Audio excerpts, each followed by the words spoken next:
The prestigious Spanish Empire's collapse has led to the rise of many new nations, identities, and ambitions across the Americas.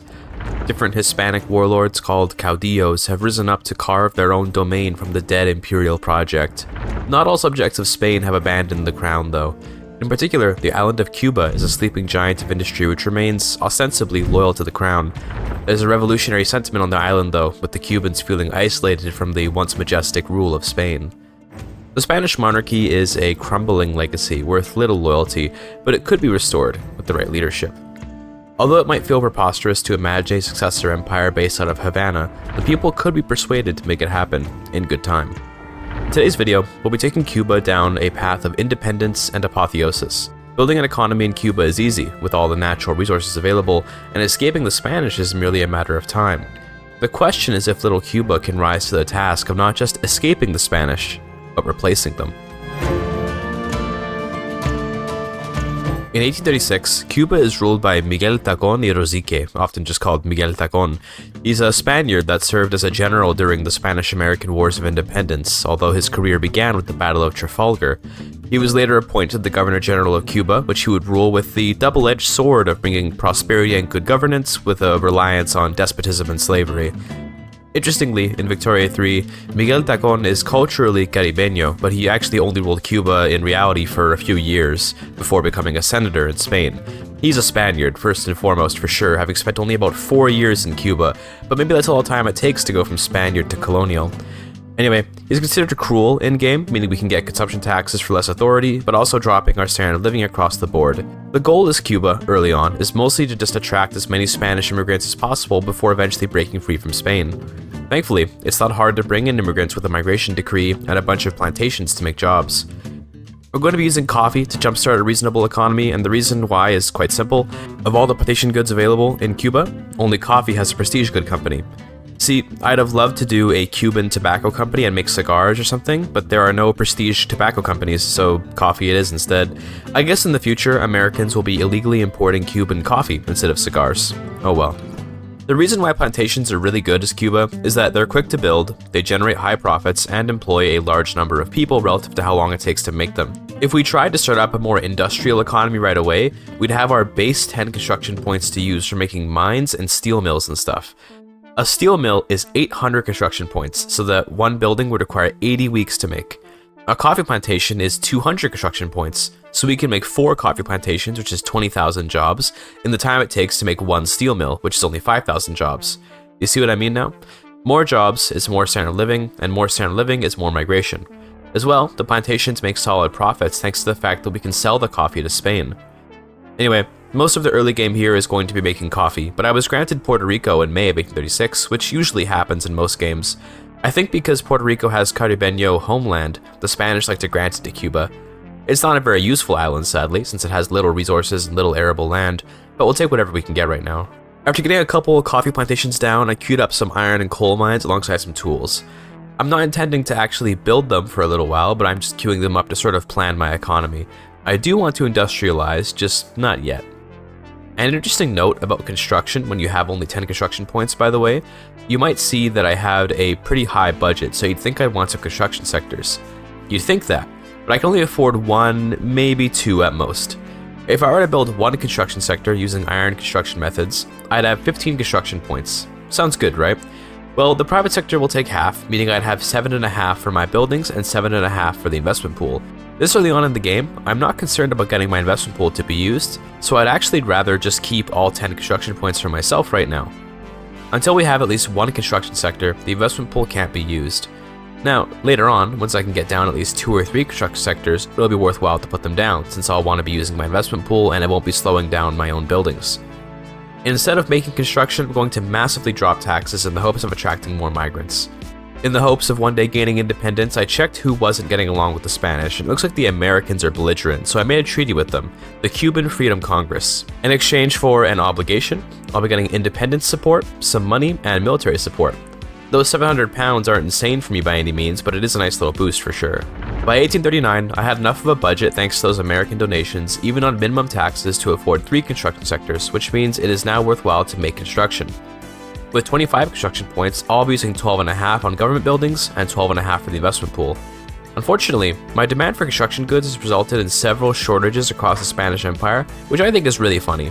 Seeing though that the cost of construction was higher than I expected, I chose to put taxes back up. I think the SOL gains from making new jobs will be better than from keeping taxes low, and we don't really need Spanish migrants yet anyway. It's only 1839, nearly 1840, but I'm feeling ready to industrialize a little bit. Those initial coffee plantations are providing most of the investment pool right now, and the capitalists are using it to make paper, which I guess is fine. Miguel Tagon's government is using its taxes to make mines and tools for those mines though, of course. In February of 1840, I invited Sebastian Grau to the nation, an authoritarian industrialist that started a modernization movement. Now, as Cuba, we actually are already pretty modernized, but we still have slaves. I falsely remembered that modernization ideology wants to ban slavery, but what it actually is that the modernization movement can spawn abolitionists, but the modernizer ideology does not have a position on slavery. The next year, I got to work on racial segregation, which won't be super useful for me, but I just wanted a lot to be working on, to be honest. Cuba genuinely has pretty good laws to start. I also got to work on some lumber mills and a navy. Cuba is a natural harbor, which means it gets bonuses to shipyards, has a market access price impact bonus, and gets more space for flotillas, which is nice. Here are my buildings as of May of 1842, by the way. I've got just a little bit of iron and tools going, and my GDP is past 3 million. Not too bad a start. Spain invaded Haiti in September of 1842, looking to make them a protectorate, which is fine with me. Maybe I can steal them away from Spain in my later independence war. Anyway, I failed to pass racial segregation, so I moved on to protectionism. In my case, mercantilism is probably best for right now since I'm mostly exporting coffee, but I'd like to be on protectionism later, and while I have a modernizer landowner, I'll get the law changed. Around 1844, you'll notice my budget has suddenly collapsed, and that's because I'm out of infrastructure in Cuba. The investment pool won't build if there is no infrastructure, so now all my construction is being used by the government. In order to fix this, I need railways. I could use ports, but ports take a long time to build for not much reward except merchant marine. I'd rather get my steel mills and motor industries up now and wait until railways are researched. I then had one of my classic Victoria III frustration moments when Spain attacked Denmark and America defended Denmark. Now, as a colony of Spain, I have no choice but to join in on the war. This means America is now against me in a war, and as such, they hate me and have broken our argument. Now look, if I were a dominion with some independent diplomatic choices, I'd understand the Americans being upset about me joining against them, but I'm a colony. America wants me to be free and is fighting my overlord, but no, I get lumped in too. Oh well, I don't need American help to get free anyway. Just kidding, after the war ended in 1846, I immediately made a new agreement with America, where they would pay me even more money and support my independence. I guess in a way, I'm grateful that the treaty was broken, since now I get more money out of the Americans.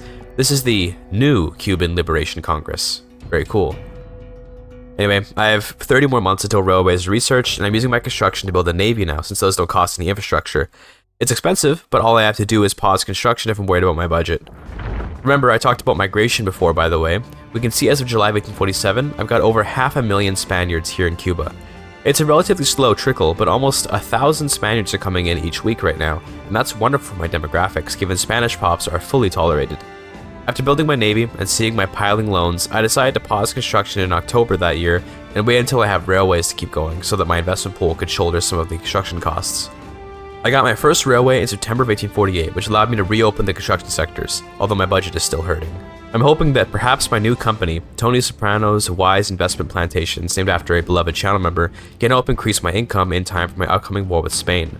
Now that I've got American support, 20 flotillas, and a local source of all the resources I'll need for my independent economy, I'm feeling ready to fight.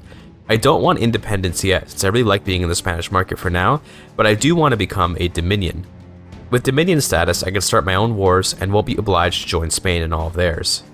With American help, I'm confident we can win, and so, the war for Cuban autonomy began in November of 1849. I'm going to be transferring Haiti, conquering the little Danish islands that Spain took earlier, and I wanted to nationalize all my buildings owned by Spain, but turns out I can't do that since I'm a subject of Spain. Very unfortunate. When the war broke out, my budget dropped immensely, very painful, but it'll be worthwhile to get my autonomy. I made a landing in Haiti and waited for American soldiers to shore up the front, after which did another invasion in the eastern half of the island. It would have taken forever to fight through the Spanish and Haitian armies there otherwise, so a second naval invasion was wise. With that, and a quick occupation of the West Indies, I have all my war goals, and now I just need to wait. I got pretty lucky that Spain made Haiti a puppet, to be honest, since it let me take them over and get a nice leg up after the war, which ended in April of 1851. Immediately after, Miguel Tagon returned to Spain and was replaced by Ulysses de Ortega, the landowner modernized that passed protectionism earlier. Anyway, Cuba is not yet free, but she's her own nation diplomatically and has gained a lot of sovereignty. It's time to get working on the Grand Cuban Empire. The Reconquista and its memory in the Hispanic world is one colored by the religious nature of the conflict, and as such, to call the upcoming Cuban Reconquista of the former Spanish Empire a Reconquista feels a bit strange. Perhaps it would better be called a Restauración or something. Regardless, the reclamation of the Spanish Empire is on, and it starts with Honduras. Central America is extremely vulnerable, and since the Americans are more or less aligned with Cuba, no one can stop this war from happening. Before the Honduras War could even end, war for Nicaragua was already in the works, and alongside it, Costa Rica. I passed legacy slavery shortly after, bringing me one step closer to banning slavery, although I'm not really in much of a rush. I also made my next company in January of 1855. Basic, I know, but I made the Grupo de Metal Cubano Mutmer, named after another one of our esteemed channel members. If you want to have a company named after you, consider becoming a channel member. The basic metal company is nice just for the throughput on my iron mines, which will increase profits on the mines while also decreasing the cost of my construction goods. Very nice. Shortly after, it came time to invade Venezuela, which would prove to be an actual challenge due to Brazil's intervention in the war. Although so far I've been able to win every war pretty easily, Brazil definitely outguns me. I'll have to use my superior naval power to win this war. That or some creative naval invasions. I tried landing in Miranda, but the Brazilian army kept my army at bay there. I could always just sit and wait until Brazil capitulates since I don't have any war goals on them, but that'll take a long time, which kinda sucks. I thought I'd end up needing to wait, but turns out by using an enlistment decree and high military wages to keep my armor reinforced, I could just brute force my way into Miranda. Despite the seemingly low chance I'd win battles there, I just wore down the Brazilians and Venezuelans until I won. The war ended in August of 1857, with Venezuela's full annexation. I'd really like to attack New Granada next, but they'll be even tougher than Venezuela, so instead, I'll annex Haiti, so I don't have to worry about their liberty desire anymore. Strangely, the Americans and Dutch who are supporting my independence joined the war, which I think is an unintended interaction with supporting independence and attacking subjects. Cool support, I guess, though. Haiti, of course, stood no chance and was quickly defeated. From here, I continued developing the nation and got up to 16 million GDP by June of 1860.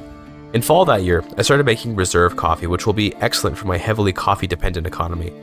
Around the summer of 1862, I was looking into attacking New Granada finally, after having built up a larger army and navy.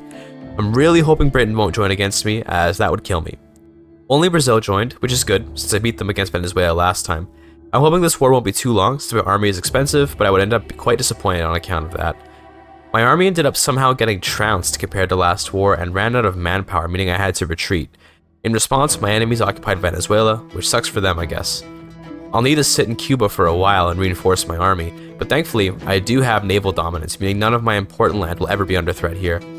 The war entered a long stalemate, as I couldn't really defeat Brazil's army, and any efforts at baiting that I tried just weren't really working, but time was on my side, aside from how expensive my army is. Brazil eventually did capitulate in March of 1865, which left poor New Granada to their fate. I conquered their most valuable states and left them a husk of their previous self. With this conquest, I feel pretty good about going for an independence war. The only resource I'm lacking now is lead, which I'm currently relying on the Spanish for. In time, I'll secure my own lead source, or just import it, I guess. I started the play for independence in July of 1866, and Mexico supported Spain, presumably to counter America. My only goal here is to get my independence, and I added a humiliation to Spain in the hopes that it might make them back down. Once the war broke out, I immediately invaded Sao Tome, which would give me control over the humiliation war goal.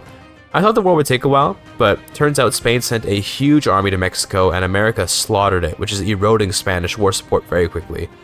The war ended in just 1 year, with Spain's surrender in September of 1867. With that, Cuba is free and has a cool new color. I didn't expect to be so high rank off the bat, but I'm actually already almost a great power, by the way. You might think that from here, I'll be very aggressive while reconquering the old Spanish Empire, but actually, I'm going to use my new freedom to research a lot of military tech in preparation for some big wars and build up my economy. I hit great power status in January of 1868, and I don't really feel like a great power. The next series of years will be dedicated to reforming the country, researching new technology, and choosing an emperor to run this nascent empire. Before worrying about an emperor, I'm going to first put in wealth voting, which will give some other interest groups with potentially more interesting politicians a chance to enter the running for emperor. In terms of prosperity and good management, Cuba was doing great while working on its new voting laws. We paid off the entire national debt by the summer of 1870, but the GDP is kind of stagnating. I'm mostly building up railways right now and just sort of ensuring that no part of this little empire is being left behind. Standard of living is almost up to 15 though, which is pretty cool. Once the railways were all done, I just started loading Cuba up with coffee, and although it's kind of lame to just make one good, it's the best choice because it's my prestige good and I can export it with huge competitiveness. By May of 1872, I've got a pretty huge gold reserve, and I'm going after Guatemala just because they're there, I guess. The thing about these Central American nations is that they have neither resources nor population, so they're kinda just like, there. Being a small nation myself though, I'll take anything I can get. Here's a quick check-in on Cuba's coffee plantations. As of January of 1874, we've almost got all of the arable land used up, and unfortunately, some foreigners do own some of the coffee, and I'd nationalize it, but it feels so wasteful sometimes given I'd like to keep a gold reserve around for my army. That year, in June, I passed wealth voting, which will open up the competition for a new emperor. I'm going to start passing monarchy, and whoever wins the election by the time this passes will be the new emperor. Although the law is nowhere near passing by the time the 1876 election comes around, we did see a new party take power. After decades of rule from the conservatives in Cuba, Fulgencio Sosa of the industrialists has taken power, and alongside him are the intelligentsia and the petite bourgeoisie, who are abolitionists. Finally, I can ban slavery, I think, although I've got an empire to found first. There's an interesting teachable moment coming up, by the way, and that's that in August of 1876, I started having budgeting issues, and that's because I've got too much construction for how little investment I generate. Beyond my coffee plantations, I don't really have a particular industry that I dominate which makes huge profits from my private sector. We need an investment pool that can keep up with construction so that I'm not forced to take on the cost of construction myself. This is why profits eventually matter. In the super early game, before you have a heavy construction economy, the profits on your buildings don't really matter that much. With this in mind, I need to go find some industry I can use to fund my investment pool, and I'm thinking, why not just double down on coffee? We'll get there. First, we're going to finish annexing New Granada, who I'd taken all the good states from earlier. They actually backed down to an annexed nation war goal, which I didn't think could even happen, but there it is. I mentioned I wanted to use coffee for a solid profit generator, and I will wise up and do that soon, but before doing that, I was thinking of doing textiles in Antioquia. There's cotton there, and there's enough population that I can put down textile mills and get a lot of employees. The problem is that textile mills take a little while to start seeing huge profits. Pops slowly increase their consumption as cheap goods enter the market, and that means that initially most consumer goods have a very low price. The price eventually catches up once consumption increases, but I need profits now, and this is kind of a long-term project. That's the nice thing about plantations, is that they go down quickly, and there's already consumption for them, and the very people that they employ end up buying the products they make. We're going to invade Benin now, as a way to get a lot more arable land for coffee. I'm looking forward to trying this textile strategy, but in the back of my head, I know that coffee is where it's at. Once I conquer Benin, and later Sokoto, spoiler, I'll be able to show off the difference in profits between plantations overseas and plantations at home, all thanks to the difference in wages between the places. If you're just looking for huge profits, colonial exploitation with some unincorporated African states and a huge set of basic plantation goods can more or less run your entire private economy. Skipping forward a bit to 1880, I'm about to pass monarchy, and my current president is Pedro Colon, who is a member of the religious folk. Now, the industrialists won that previous election in 1876, but then the religious folk got a modernizer and they joined the Liberal Party, thus taking over its leadership. Hence, we have Emperor Pedro Colon. Well, I say emperor, but technically Cuba's rank is a principality, which kind of ruins the hype of this moment for me. He's an emperor in my heart, even if the game will recognize him as such. I'm the number 4 great power at this time, but I've got a budget problem. A very bad budget problem. Nonetheless, it's time to make my power block. I waited until this moment to do it because I wanted to make a sovereign empire, and I'm going with the relatively self-explanatory Nuevo Imperio to represent Cuba's position as the reclaimer of the Spanish Empire's legacy. I rivaled Britain and then formed an alliance with the United States, and my hope is to attack Britain to claim all of the Caribbean that I can. The thing is that Britain is kind of just absolutely insanely strong, and their gigantic navy makes attacking them a huge pain when you have an overseas empire. Technically, because my market capital is in Cuba, everything in my entire nation can be considered overseas, and that makes me extremely vulnerable to convoy raiding, which the British will absolutely destroy me with. Remember, because Victoria theme makes a whole lot of sense, if Britain destroys my convoys in the Atlantic, which are moving goods between Benin and Cuba, it will also cut off all market access from Cuba to Panama and the rest of my American land. Despite my horrible budget and my fear of British convoy raiding, I did declare war. I'm gonna spoil this now though, the war did not go well. I lined up armies on all the fronts and was hoping to rush down the Mosquito Kingdom, Belize, and Guyana so that I could focus on naval invading the Caribbean islands, but Britain, as I should have expected, was ready for me. Within a few months, I had no convoys, my debt was insane, and I had no hope of winning. I reloaded an old save because I didn't want to just throw the run away. I need a new plan, and unfortunately my failing budget means I have little time to make one. I decided instead to just invade Mexico and liberate some countries off of them, who I could try to add to my power block. It won't do much for me, but it could at least weaken Mexico, who previously supported Britain, against me. I'll be honest, in hindsight, attacking Mexico was pretty pointless, but it was at least a stress-relieving exercise to defeat a relatively easy opponent. I hit 50 million GDP in 1884, however this hasn't solved any of my budgetary issues. It's time to actually go through with that old coffee plan and see about saving the Cuban economy. It's become pretty clear to me that I will not be able to defeat Britain this run, as they've got me outgunned, out-economied, and out-teched. But I can at least make something of a great Cuban empire here. I'm going to invade the Zulus, followed by Portugal, and take the Mozambique coast. There's lots of coffee there, although most of the arable land is already in use.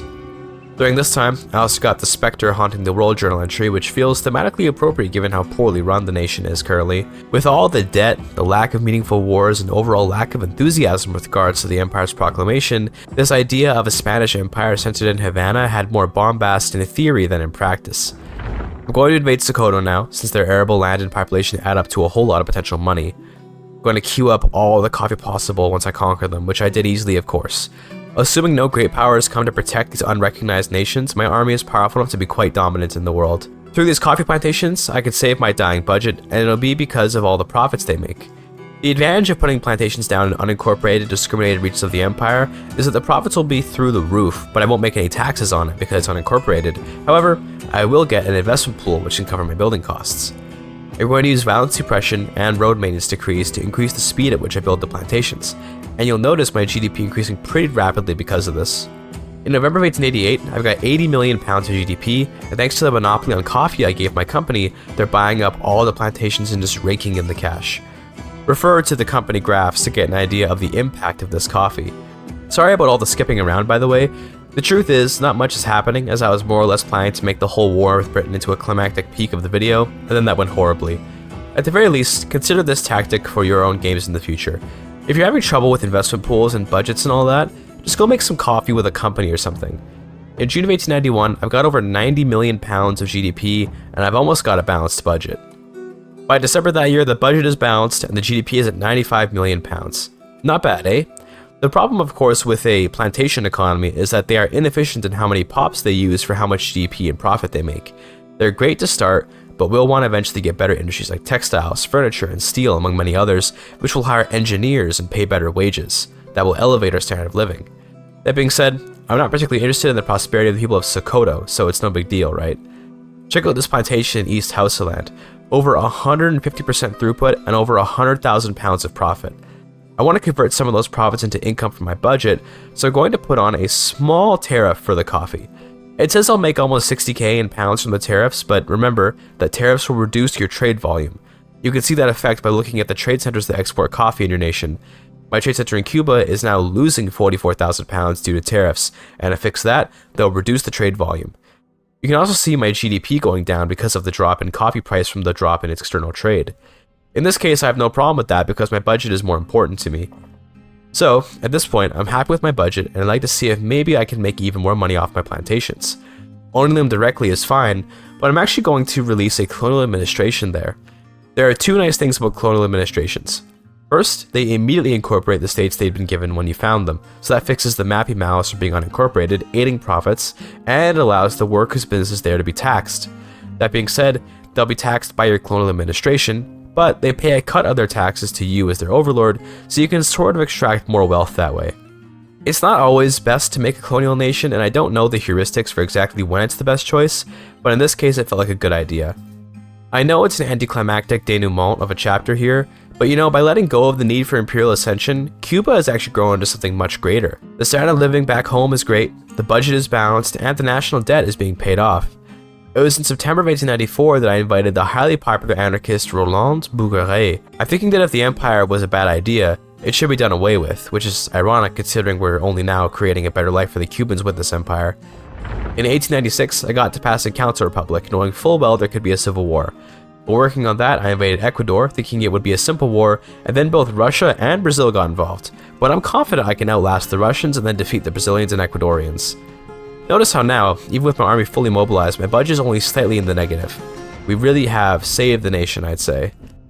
In March of 1897, I founded Pear's Royal Cuban Munitions, named after a channel member, of course, and I did that because I want the prestige munitions that I could use to help increase the offense and defense on my army. It'll also help with reducing the cost of my military goods, of course. I defeated Ecuador in September that same year and then moved on to Brazil, who I released a few nations from as revenge for how often they've been interfering in my wars. Pretty cool thing, by the way. In July of 1898, my heir, Joaquin Colon, fell in love with a Zulu woman and became an enlightened monarchist.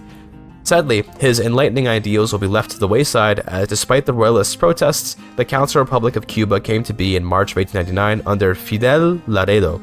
Yes, his name is Fidel. I find that hilarious.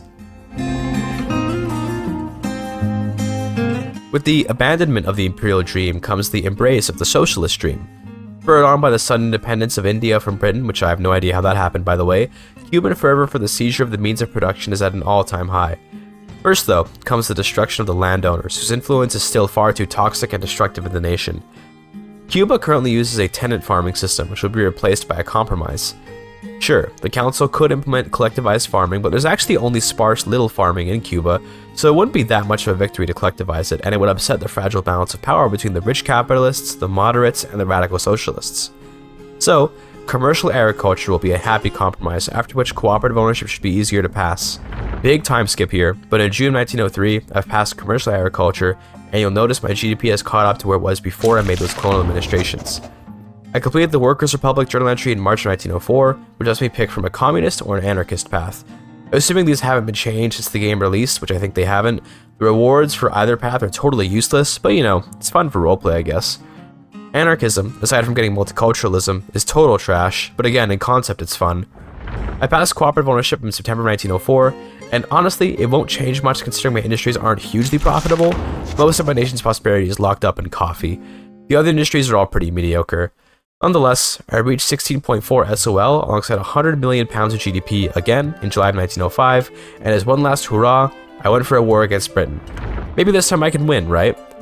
I went for the same sort of war goals as last time, looking to take all of Britain's Caribbean holdings, and this time, America joined against me instead of with me, as if this war was impossible enough already.